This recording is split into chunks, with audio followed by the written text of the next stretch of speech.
Thank you. Thank you for having us here. First of all, on behalf of the Speaker, the Deputy Speaker, and myself, I want to thank the President and members of the Japanese Parliamentary Group for Tibet for hosting the World Parliamentarians Convention on Tibet here in Tokyo. As the President of the group mentioned that we are living in interesting times, and Ms. Sakurai also mentioned that I must be tired. So you can see I'm coming all the way from United States and Canada, directly from Vancouver. I arrived last night here. Since we don't have too much time, I will just cover a little bit on each of the such subjects that the President and Ms. Sakurai mentioned. Under President Xi Jinping, the situation inside Tibet is worsening, and the Chinese government believes that if there are no nationalities, then there are no nationality issues. And that is why they are striking at the very root of our identity, which is the language. We have more than 1,300 years old language, one among the 15 oldest languages in this world. And from 8th to 13th century, we transliterated every available Sanskrit and Pali Buddhist text into Tibetan. And today in this world, if you want to study Buddhism comprehensively, Tibetan language is the only one that has all the teachings of the Buddha. And we have been practicing Tibetan Buddhism over the last more than 1,300 years. So in the name of Buddhism, now under Xi Jinping, they call Buddhism with Chinese characteristics. Everything is with Chinese characteristics. And they use artificial intelligence to control the Tibetans and Uyghurs or Mongols, everybody inside China. Now people are reduced to a barcode. And if you do something out of the ordinary, then you could be blacklisted, and then you cannot make even your own living. Now, of course, there is no political space to do anything. From 2009 to 2022, 157 Tibetans have self-immolated. 57. And most of these Tibetans are between the age of 17 to 35. They have never witnessed independent Tibet, and they have never witnessed the 10 long years of cultural revolution. And they are driven to this desperate act of burning themselves, hoping against hope that the Chinese government will pay some attention to their plight or the international community will come to their rescue. And these young people see only what the Chinese government is doing to Tibet and the Tibetan people today. And you heard about the colonial style boarding schools that the Chinese government are running inside Tibet. When you point that out to the Chinese authorities say, what did the Americans did to the natives, or the Canadians with the First Nation people, or the Australians with the Maoris and Torres Strait Islanders, the Aboriginals and the Torres Strait Islanders, in New Zealand with the Maoris, even Sami people in Scandinavia. Now, these countries are aware of what they did, and they're trying to rectify what wrongs they did. These countries, America, Canada, Australia, they know they did something wrong with the native people. And they're trying to change that. But China is knowingly, deliberately doing it to the Tibetans inside Tibet today. As Ms. Sakurai mentioned, they want to change the whole generation of young Tibetans into Chinese.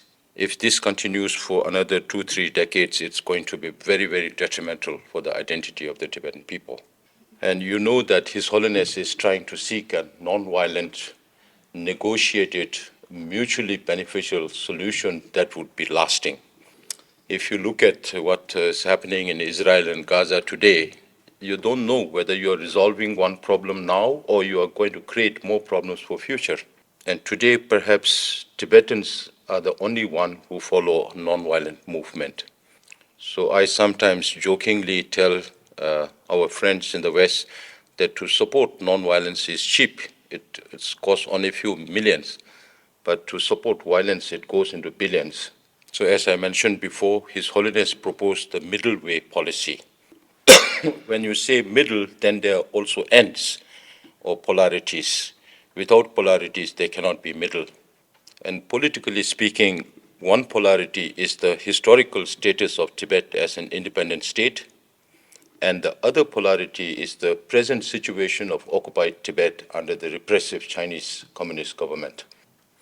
So this President Kashak has adopted a new strategy to achieve middle way by focusing on seeking recognition for the polarities. That is why we worked for more than 2 years in the United States Congress to get this act called the Resolve Tibet Act. And this was signed into law by President Joe Biden on July 12th last year. China keeps saying there is no Tibet problem. And this law says that Tibet is yet an unresolved conflict or dispute, and that this Sino-Tibet conflict needs to be resolved under international law. Tibetan people also have the right to self-determination. And most importantly, this law says that China's false narrative on Tibet, being part of China since ancient times, is not accepted by this law. And this law also describes the geography of Tibet, which includes all the 3 provinces of Tibet, not just Tibet Autonomous Region. And you also know about China's cartographic aggression all around. Cartographic aggression through maps. With Japan also, you have Senkaku, they call it Daiwu, from Japan to Taiwan to South China Sea, with India, and they have started calling Tibet Xizang. And they're forcing their allies to use the word Xizang. It's not just changing a name, and also the historical background behind the name Tibet, or Pe in Tibetan. From the Chinese government perspective, Xizang means only Tibet Autonomous Region, which is about half of Tibet. So I urge politicians here and also the media not to use the word Xizang. Now His Holiness is turning 90 this year. And I have few propositions to make for parliamentarians to take action. With the US and Canada, the last few weeks I was there, we are asking them to pass resolutions on the 90th birthday of His Holiness the Dalai Lama that talks about His Holiness' contributions to the world. I think His Holiness thinking's 4 commitments are very simple, but at the same time very deep. His Holiness always says, I am one individual among 8 billion human beings. That is why His Holiness talks about promoting human values. And that is also the reason why he developed this educational curriculum called C Learning. There are schools which focus on social and emotional learning, but His Holiness added ethical, so social, emotional, and ethical learning. And His Holiness worked with Emory University for many years to develop this curriculum. And it's being implemented at an experimental level in 125 countries so far. So this promotion of human value is not based only on one religion or religions. It's a very secular approach to education, which can cater even to non-believers, even Chinese people. And if it is practiced and adopted by many countries, I think this will be one of His Holiness' greatest contribution to humanity. And His Holiness' second commitment, he says, I am a religious person, a Buddhist monk. And religion is supposed to bring peace to humanity. But unfortunately, religion is also being used as a division amongst the society. That is why His Holiness over many decades have been working with different religious groups to promote interreligious harmony. And His Holiness also worked with scientists over more than 3 decades. That is why His Holiness has friends across religions and scientists. And the third commitment of His Holiness says, I'm a Tibetan, so I have a commitment towards Tibet.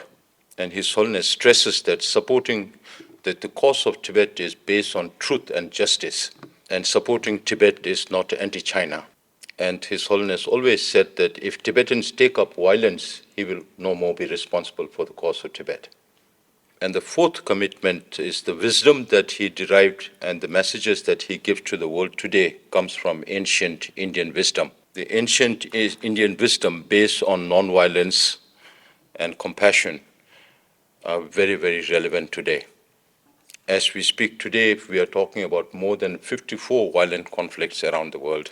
That is why we are celebrating His Holiness' 90th birthday throughout the year globally as Year of Compassion.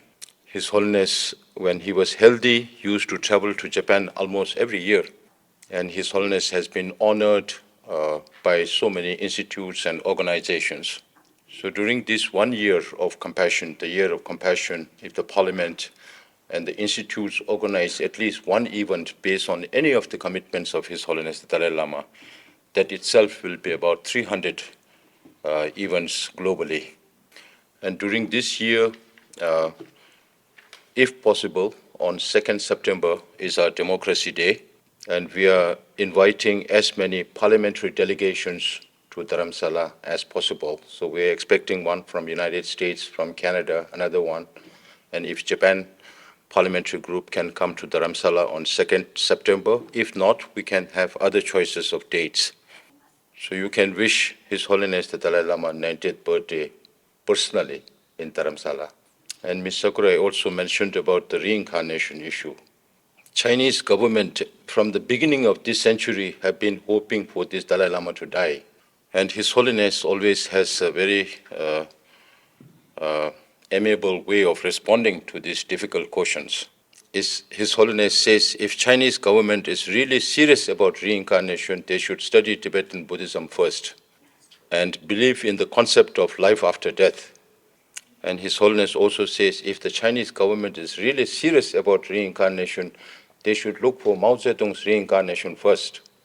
Then maybe Deng Xiaoping and Jiang Zemin is also not with us, so they should look for Deng Xiaoping's and Jiang Zemin's reincarnation first. Then maybe the Dalai Lamas. So this July, we are holding a conference of all the Tibetan Buddhist leaders in Dharamsala for 3 days. His Holiness will meet with all of them, and most probably he will issue a statement during those times. So in line with those statements, Japanese Parliament group can also issue statements in support of that. And I don't know how much Japan can support, but right now you know that America has cut all its foreign assistance to globally, and we have become a collateral damage in the process. I spent 2 weeks in Washington, D.C. meeting with top congressional leaders, and Marco Rubio was a good friend when he was a senator. We also met people from the State Department, also the National Security Council, White House. But right now, they themselves are very disorganized. They don't know what to do because so many changes happening within such a short time. We budget about, the Central Tibetan Administration budget about $40 million a year. Out of that, 14 million comes from United States, which constitutes about 35% of our budget. And the suspension has been lifted on $2 million, which is under PRM, directly under the State Department, to 2 million. So that is 5%. So we are still short of 30%. And that also gives us, of course, we are hoping to restore this back. But if we are not able to, it might take some time. And we need to diversify our sources. And majority of that funding goes for education, health, and rehabilitation of the Tibetan refugees. Of course, I will be meeting people from the administration as well, but if the honorable members of parliament can work towards getting some funding for the Tibetans, that would be very much appreciated. So we are watching all the developments globally on political front, on economic front, the trade wars. I know you're also still struggling with trade negotiations with United States, and we'll have to watch how the global international order shapes up in the future, the international order, because there's so much change happening, so much dynamism. And we also live in hope that things will change for the better in China also, because a lot of things happening. So we are at a very crucial time in our struggle right now when His Holiness is turning 90 and he is not able to travel as much as possible. So it is up to the political leadership here to steer the Tibetan movement internationally. And your support for Tibet is also becoming more crucial. I was a little apprehensive in the beginning, but now we are here, and we know that the World Parliamentarians Convention on Tibet can be held in Tokyo, I think that itself sends a very strong signal of Japan's support for Tibet. Thank you very much again for having me.